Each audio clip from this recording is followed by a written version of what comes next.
사랑합니다. 삶을 한 문장으로 정의해 보라고 하면 참 다양한 정의가 있을 수 있습니다. 아마 한 가지 유익한 정의라고 할 수 있다면 그것은 바로 여호와 하나님과 동행한 흔적이라, 이렇게 정의해 보면 어떨까요? 다윗의 시를 우리는 계속 지금 보고 있는데, 다윗이 목동이었다, 골리앗을 이겼다, 왕이 되었다, 지옥 같은 슬픈 인생을 경험하기도 했다, 다시 복권되었다. 이 모든 이야기들을 할 수 있지만 그의 다양한 인생 경험들을 한마디로 정리하면 하나님과 동행한 흔적들이라고 하면 좋을 듯한 생각이 듭니다.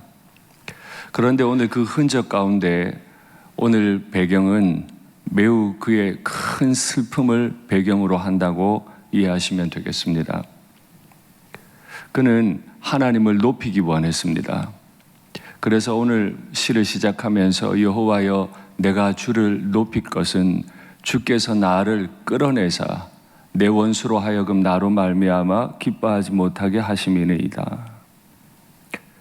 지금 다윗은 인생의 어떤 문제를 생각하고 자신의 입을 벌려서 하나님을 높일 거래요.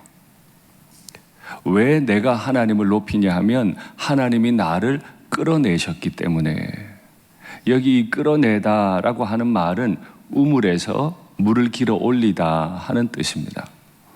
우물은 동양이나 서양이나 팔레스타인이나 매우 깊은 곳에 있죠. 그 물을 끌어올린다는 건 들어 올리는 거죠. 내가 하나님을 높이 높이 올리는 것은 그가 나를 올려주셨기 때문에. 이틀 전에 제가 28편을 가지고 강의하면서 28편 9절에 보면 영원히 그들을 인도하소서 했는데, 여기 인도하다 하는 말이 lift up, 들어 올리다. 다윗은 큰 인생의 수렁 가운데서 늘 들어 올려주시는 하나님을 경험했습니다. 자신을 들어 올리시는 하나님을 다윗은 그의 입술로 하나님을 높이 올리기 원했죠. 왜 하나님은 그를 끌어올리셔야 했습니까? 그가 경험하고 있는 큰 어려움이 있기 때문인데, 그 어려움을 바라보던 다윗의 원수들이 다윗으로 말미암아 기뻐하지 못하도록, 원수들이 다윗 때문에 저거 잘 됐다, 드디어 다윗이 망했다 하는 일이 없도록 하나님이 다윗을 지켜주셨기 때문에 그의 평생 그는 하나님을 높인다. 우리 하나님께서 오늘과 우리 평생의 날들을 우리를 들어 올리시는 그 경험을 하게 되기를 간절히 바랍니다. 그러면 어떤 상황 가운데서 다윗을 끌어올리셨을까요? 그 바로 다음 절에 나오는 거죠. 여호와 내 하나님이여 내가 주께 부르짖음에 주께서 나를 고치셨나이다. 아마 다윗이 병에 들어있거나 이 질병 가운데서 하나님의 이름을 부른 듯합니다. 이것이 얼마나 슬픈 거였던지 하나님 앞에 노염을 겪고 있나 봐요. 그의 노염은 잠깐이요, 그의 은총은 평생이다. 저녁에는 울음이 깊어요. 내 죄를 생각하니까 너무 큰 슬픔이 내게 있어요. 그러나 아침에는 기쁨을 주세요. 내게 슬픔이 있었지만 그걸 춤으로 바꾸어 주시죠. 그러면 깊은 곳에서 나를 끌어올리시고 내가 고침을 받아야 할 질병 가운데 있다. 도대체 다윗은 지금 어떤 상황이기에 이런 자극적인 인생의 슬픔 가운데서 말할 수 있는 단어를 사용하는 걸까요? 오늘 시의 제목이 성전 낙성가입니다. 성전을 하나님 앞에 올려드릴 때 부른 노래예요. 기쁘기만 해야 될 텐데 다윗이 지금 어떤 상황에 있을까요? 질병, 죽음, 구원, 그리고 성전 낙성. 오늘 시편 30편이 제공하는 단서들을 가만히 생각해 보면 한 가지 사건이 떠올라요. 역대상 21장 1절부터 22장 1절 사이에 기록되어 있는 내용인데, 그건 바로 다윗의 인구 계수 사건입니다. 아주 평안한 때에 다윗의 마음에 문득 내가 얼마나 태평천하를 이루었는지 나의 치세를 확인하고 싶었어요. 그래서 인구를 계수했죠. 율법에는 인구 계수하라는 말이 없어요. 인구를 계수하는 목적은 성전 세를 걷기 위해서 합니다. 그런데 다윗은 인구 계수를 한 이후에 성전 세를 걷었다는 말이 없어요. 단지 그의 치세를 자랑하고 싶었던 거죠. 하나님을 그리 사랑하지 않았던 그의 신하들까지도 다윗의 속내를 알고 그걸 다 말립니다. 인구 계수하지 마십시오. 그런데 다윗은 고집부립니다. 그러다가 하나님이 크게 진노하셔서 그만 이스라엘 사람들 7만 명을 전염병으로 죽여버리십니다. 그리고 마지막 그 죽음의 천사가 예루살렘에 들어와서 예루살렘 백성들을 죽이려고 덤비는 그때 바로 그 자리에서 다윗이 엎드려 하나님 앞에 기도합니다. 하나님, 이 백성은 잘못한 게 없고 내가 잘못했는데 어찌하여 이 백성을 이렇게 죽이십니까?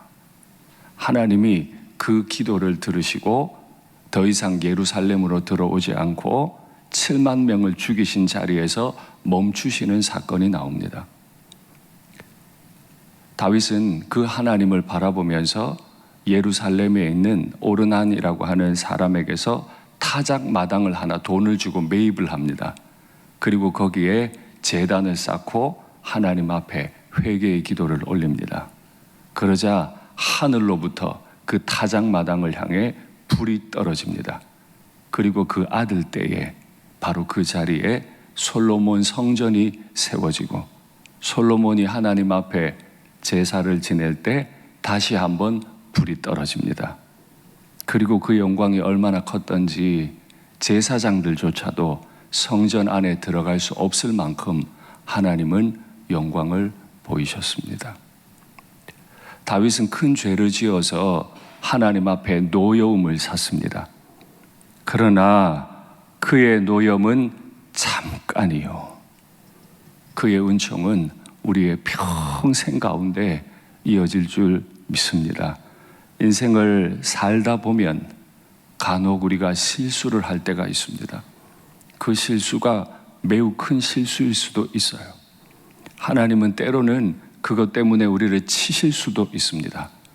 어느 때든지 내가 주님 앞에 엎드려 기도하면 나로 말미암아 내 원수로 하여금 기뻐하지 못하게 막아주시고 그 깊은 수렁 가운데서 나를 끌어올리시는 하나님이 바로 나의 하나님이 되시는 줄 믿습니다.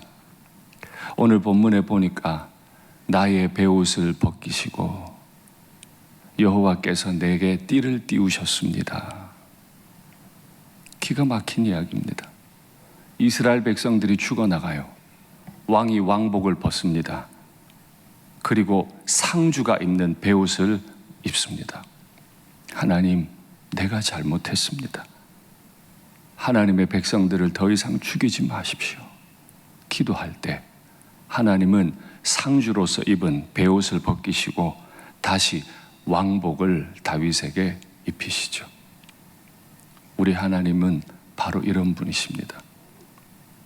내 큰 죄로 말미암아 잠깐 내가 상복 입을 일을 하게 만드시지만은 내가 엎드려 기도하면 상복을 벗기고 왕복을 다시 입히시고 왕의 영광으로 매는 그 띠를 다시 띠게 하시죠. 평생 하나님과 동행한 흔적들, 또 하나님이 나를 높이 들어주시는 그 흔적들이 우리에게 많으면 좋겠습니다. 그래서 오늘 본문 마지막 절에 나오는 대로 하나님을 찬송하는 삶, 하나님께 감사하는 삶이 우리의 평생 고백되면 좋겠습니다. 말씀을 맺겠습니다. 때로는 우리의 인생 흔적 가운데 지워버리고 싶은 흔적들도 분명히 남습니다. 너무너무 심하게 고통스러워서 밤에 잠들지 못하고 울 수도 있습니다. 그러나 나의 기도를 들으시고 나를 높여주실 나의 하나님 앞에서, 나의 성전되는 예수님 앞에서, 그의 십자가 앞에서 날마다 위로받으시고 높여지시는 간증이 있으시면 좋겠습니다.